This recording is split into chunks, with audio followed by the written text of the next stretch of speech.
sont là en train de crier Saint, Saint, Saint l'Éternel. Ils sont là en train d'adorer Dieu. Mais quel est le nom de ce Dieu? Mais on ne peut pas adorer un Dieu qui n'a pas de nom. Dieu veut dire sujet d'adoration ou encore objet d'adoration. Donc, toute chose qui est adorée est élevée au rang de Dieu. Même moi aujourd'hui, Christ, si j'amène les gens à me prier, à m'adorer, cela revient à dire que je deviens Dieu parce que les gens m'adorent. Vous comprenez? Donc, toute personne qui est adorée est Dieu. Toute chose élevée est Dieu. Donc, Dieu n'est pas un nom propre d'une personne. Donc, ça veut dire que le Dieu qu'on doit adorer, il faut le connaître. Donc, on doit adorer Dieu en vérité. En vérité, on veut dire il faut connaître l'identité de celui que tu adores. Beaucoup de gens adorent sans savoir qui ils sont en train d'adorer, qui adorer. Raison pour laquelle, lorsqu'on a ouvert le 7e psaume, il n'y a pas eu adoration, il y a eu silence. Parce que le temps pour Dieu de ramener l'Église à la véritable adoration avait sonné. Cependant, on a dit adorer l'Éternel. Maintenant, attache ta ceinture. Cas pratique. Exode, chapitre 13, le verset 21, va nous donner une révélation très importante ou très capitale afin de comprendre qui a adoré. Exode 13, verset 21. L'Éternel, on a dit l'Éternel, allait devant eux le jour dans une colonne de nuée pour les guider dans leur chemin, et la nuit dans une colonne de feu pour les éclairer, afin qu'ils marchassent jour et nuit. Ici, c'est la sortie du peuple d'Israël d'Égypte. Et Moïse pouvait dire à Dieu, tu dois être avec nous. Et Dieu avait dit à Moïse, je serai avec vous. Et je serai comment vous guider. Et l'Éternel se manifestait le jour sous forme de la nuée de gloire ou la colonne de nuée. Et le soir, il se manifestait sous la forme de la colonne de feu. Donc la nuée de gloire, comme la colonne de feu, n'était autre que Dieu, c'est-à-dire l'Éternel. Donc la colonne de feu ou la colonne de nuée, c'est Dieu lui-même. Donc l'Éternel, c'est la colonne de feu, c'est la nuée de gloire. Donc qui dit nuée, dit l'Éternel, le Dieu tout-puissant, créateur des cieux et la terre. Maintenant, allons dans le Nouveau Testament. Actes chapitre 9. Je te montre qui adorait bien-aimé, et afin que tu adores en vérité et en esprit. Actes chapitre 9, verset 1 à 5. Cependant, Saoul respirant encore la menace, et le meurtre contre les disciples du Seigneur se rendit chez le souverain sacrificateur. Et lui demanda des lettres pour les synagogues de Damas, afin que s'il trouvait des partisans de la nouvelle doctrine, hommes ou femmes, il les amena liés à Jérusalem.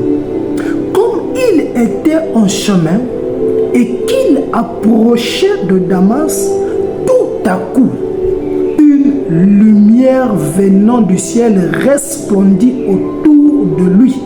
Cette lumière, ça c'est la version Louis II, mais il y a d'autres versions, on n'écrit pas lumière, mais on dit une nuée, ou encore une colonne de nuée. Or, dans l'Ancien Testament, il était dit que la nuée de gloire, c'est l'Éternel.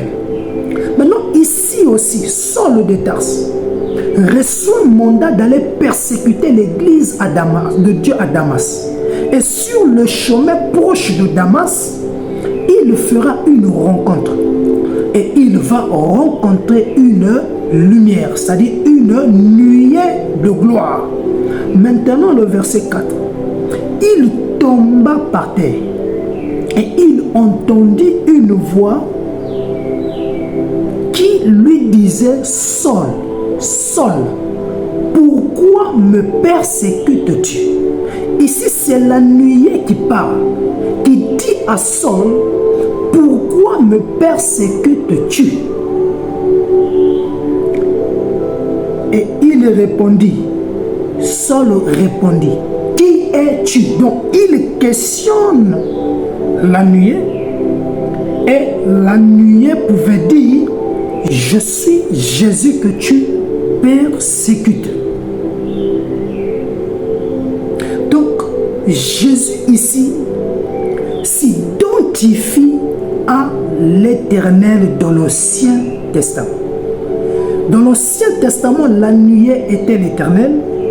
Dans le Nouveau Testament, cette même nuée s'identifie à Jésus. Donc c'est pour dire celui qu'il faut adorer, c'est le Seigneur Jésus-Christ.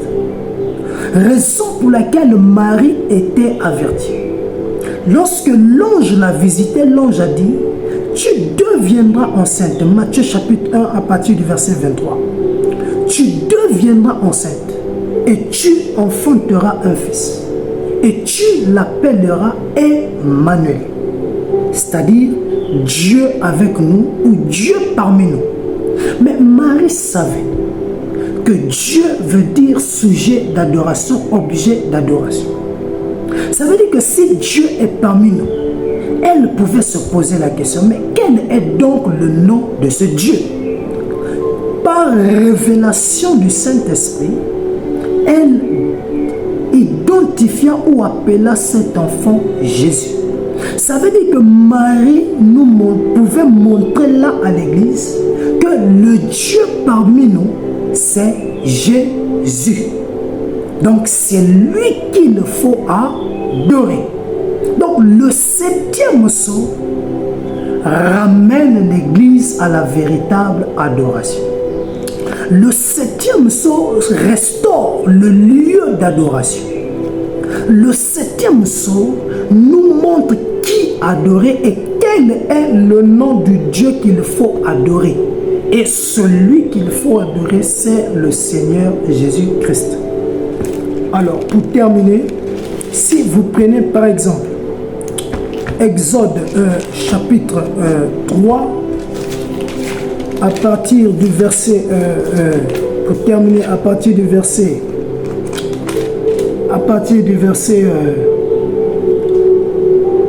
verset même 11, si vous voulez à la maison. Non, je prends le verset 13. Moïse dit à Dieu: j'irai donc vers les enfants d'Israël, et je leur dirai: le Dieu de vos pères m'envoie vers vous. Mais s'ils me demandent quel est son nom, que leur répondrai-je? Dieu dit à Moïse: je suis celui qui suis. Et il ajouta: c'est ainsi que tu répondras aux enfants d'Israël: celui qui s'appelle Je suis m'a envoyé vers vous. Je suis Jésus, je suis. Il dit: mais Seigneur, ça c'est Moïse, tu m'envoies en mission. Mais si ton peuple me demande: qui t'a envoyé? Je leur dirai que c'est le Dieu de vos pères, Abraham, Isaac et Jacob. 2 fois, ils auront du mal à me croire. Après, ils vont vouloir aussi demander quel est le nom de ce Dieu. Et Dieu lui-même, c'est-à-dire l'Éternel, pouvait dire à Moïse: mon nom là, c'est Je suis. Maintenant, Jean chapitre 8. Pour terminer, Jean chapitre 8, verset 58. Jésus devant les pharisiens, on lui posa aussi, ils étaient en train de parler. Et Jésus leur dit: en vérité, je vous le dis, avant qu'Abraham ne fût, je suis. Jésus s'identifie au je suis de l'Ancien Testament. Abraham physiquement a vécu avant Jésus. Isaac et Jacob ont vécu avant Jésus. Mais ici, Jésus confirme, avant qu'Abraham ne fût, je suis. C'est-à-dire qu'il dit que j'ai existé et je continue d'exister avant même qu'Abraham ne vienne. Donc, Jésus est Dieu. Et c'est celui qu'il faut adorer. On n'adore pas un daddy ni un prophète. C'est le Seigneur Jésus-Christ qu'il faut adorer.